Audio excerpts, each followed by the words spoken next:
Oscar Aza. Jamás ha aceptado una propuesta de alto el fuego. Las calles de Rafah fueron por una vez escenario de celebración de los palestinos en cuanto conocieron el acuerdo. En una negociación a varias bandas entre Egipto y Qatar, Hamás anunció que aceptó el alto el fuego que pondrá fin a una guerra de 7 meses con Israel. Israel dice que estudia el alto el fuego. Hasta el momento no hay confirmación oficial de su aceptación o rechazo. Los detalles de la propuesta no se difundieron de inmediato. Aún no está claro si el acuerdo cumple la exigencia clave de Hamás de poner fin a los ataques y completar la retirada israelí. Hamás y funcionarios egipcios dijeron recientemente que un alto el fuego incluiría una serie de etapas en las que Hamás liberaría a los rehenes a cambio de la retirada de Israel de Gaza.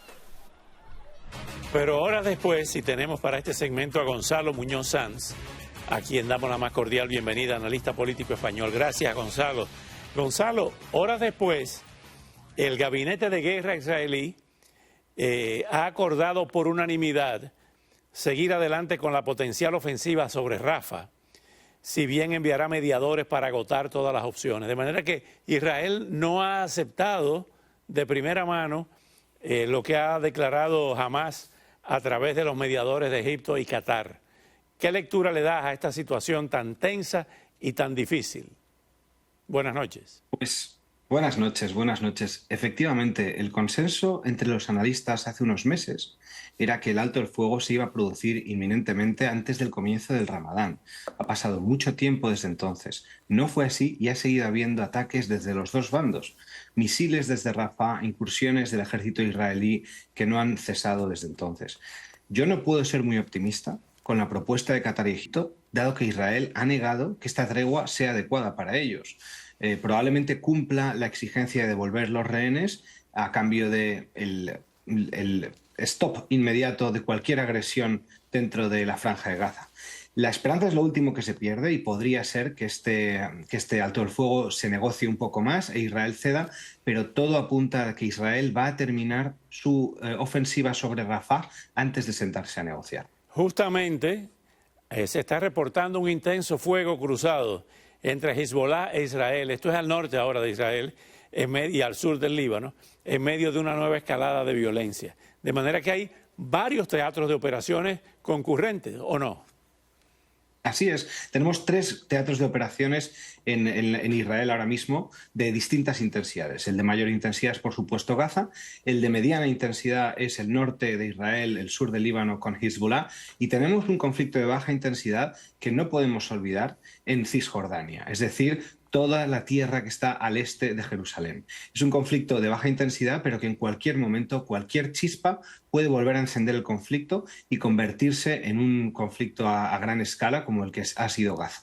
Así que no hay que olvidar que Irán y la influencia de Irán sobre Hezbollah y sobre todos los grupos políticos de la zona es enorme, y lo que importa aquí es qué tiene Irán en su hoja de ruta para Israel, y eso es lo que determinará si el resto de conflictos más allá de Gaza se activan o se reducen. Aquí hablaron hoy por la mañana el presidente Joe Biden y Benjamin Netanyahu.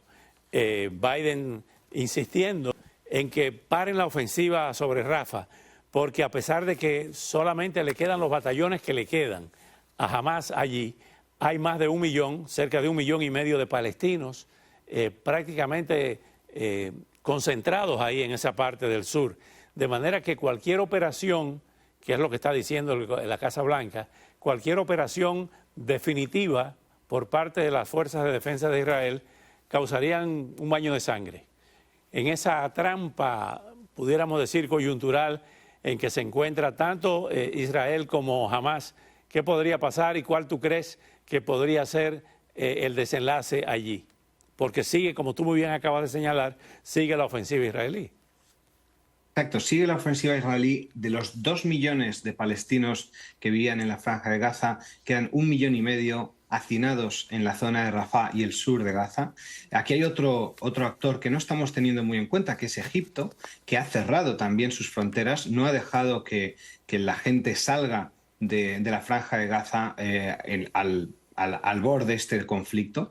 Y no hay que olvidar que Hamás es el hijo de otras organizaciones que han ido sucediéndose en Gaza y en Cisjordania. Y es que si Israel quiere una paz duradera, no puede olvidar que aunque acabe con Hamás, habrá otras organizaciones que tomarán su relevo.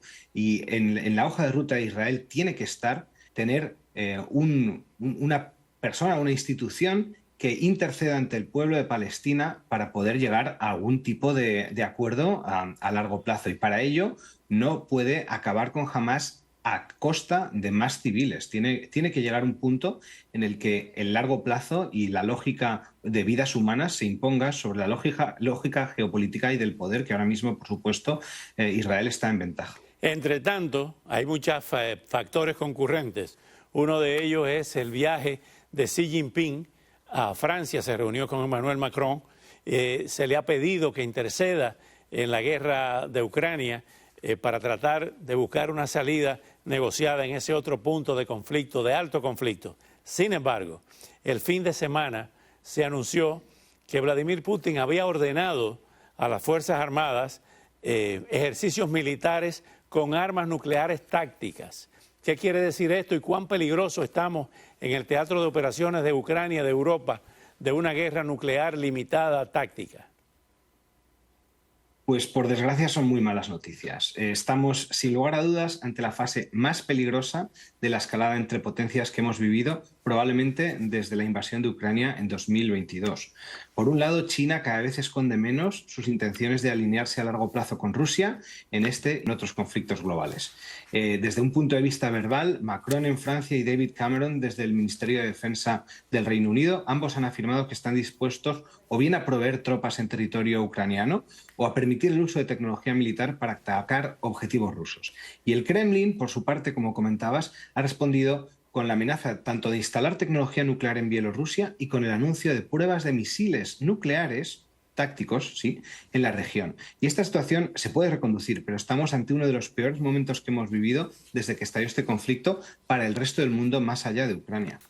Pudiéramos estar más cerca que nunca de la Tercera Guerra Mundial si se utilizan armas tácticas de alcance limitado, aunque eso parece un eufemismo. En el caso de Ucrania, pudiera desencadenarse un ataque directo contra Rusia, contra el Kremlin, también con armas tácticas nucleares. Las posibilidades son muy bajas. A favor de la OTAN juega el hecho de que no tenemos, desde la organización del Tratado Atlántico Norte, no tenemos un protocolo estricto para las armas nucleares tácticas. Por lo tanto, nada que implique un ataque con estas armas nucleares tácticas, por muy devastador que sea en Ucrania, llevará de manera directa a un conflicto nuclear con Rusia. Sin embargo, el uso de armas nucleares tácticas será una línea roja que nos llevará a territorio inexplorado. Evidentemente, la Tercera Guerra Mundial no la queremos ver ninguno. Es la última de las posibilidades, pero la posibilidad, como he dicho en otras ocasiones, ya no es cero. Justamente tú has dicho que la situación es peligrosa y, por lo menos desde el punto de vista retórico, las noticias no son muy buenas. Rusia ha citado en el día de hoy a sus embajadores en Francia y el británico tras las declaraciones de Macron y de Cameron. Ese es el primer paso antes de romper relaciones diplomáticas cuando tú llamas a tu embajador para consultas, ¿no? Ese es el primer paso, sí. No debemos olvidar que ya Alemania llamó al embajador alemán en Rusia y llamó al embajador ruso en Alemania a consultas como consecuencia de un ciberataque que se atribuyó a Rusia hace unas semanas, unos meses. No es la primera vez que ocurre con frecuencia que se llame a embajadores, pero desde luego es otra señal más, otra escalada más en esta subida de tono que no acaba nunca y que parece que se está reforzando día a día. ¿Cómo está la situación de los países que formaron parte de la Unión Soviética, los TAN, Uzbekistán, Azerbaiyán, Kazajstán, con relación a esa ilusión de Vladimir Putin cuando llegó al poder de reformular, de reorganizar y de reconstruir el viejo imperio ruso? Pues aquí habría que distinguir entre las élites políticas de esos países, que están muy alineadas con Moscú en muchos casos, y las prioridades geopolíticas y las estrategias a medio y largo plazo de cada uno de esos países. Hay algunos de estos países, como Kazajstán, que están plenamente alineados con Rusia. Hay otros países más al sur en los que no tenemos la misma consecuencia. Habría que ver, en el caso de un conflicto con Occidente, cómo se alinearían cada uno de estos países. No creo que todos se alineasen con Rusia, pero desde luego, desde un punto de vista estratégico y de proveer militarmente y de recursos a Rusia, estarían en la órbita rusa. Ya, gracias, Gonzalo Muñoz Sanz. Hasta una próxima oportunidad. Al regresar, les reproduciremos la muy reveladora entrevista que